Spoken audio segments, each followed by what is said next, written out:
In today's video, I'm going to teach you how to download an email from Microsoft Outlook. This simple process can be really useful if you need to keep a local copy of important emails for archiving, sharing, or simply for having easy access without an internet connection. So let's dive in and look at how you can do this in just a few easy steps. First, you'll want to navigate to your Microsoft Outlook application. It's often located on your desktop or accessible through your Start menu if you're using a Windows computer. Once you have Outlook open, you'll be in your inbox, viewing all your received emails. Take a moment to familiarize yourself with the layout if you haven't used Outlook frequently. It's pretty intuitive, but knowing where everything is can save you time and hassle in the future. Now identify and locate the email you wish to download.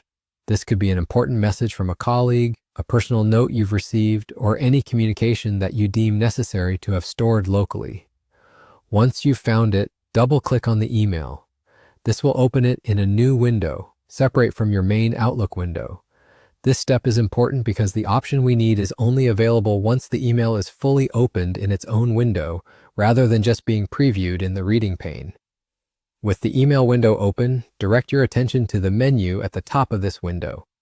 You'll see several tabs there, including the File tab on the furthest left side. Click on File. This should open up a new page within that window with various options, the one of interest to you being Save As. Clicking on Save As will prompt a new window to pop up where you can choose where you'd like to save your email.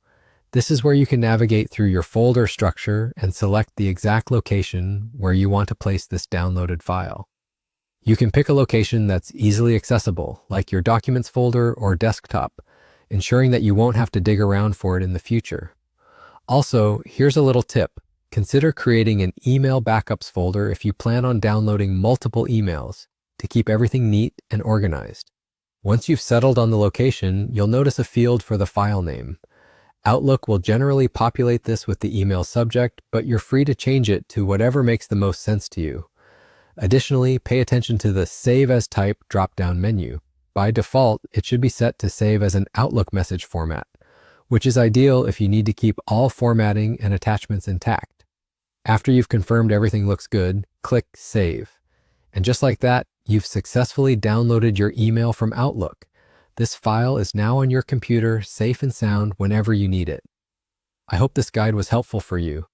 Thank you for watching, and be sure to check out our other tutorials for more tips and tricks.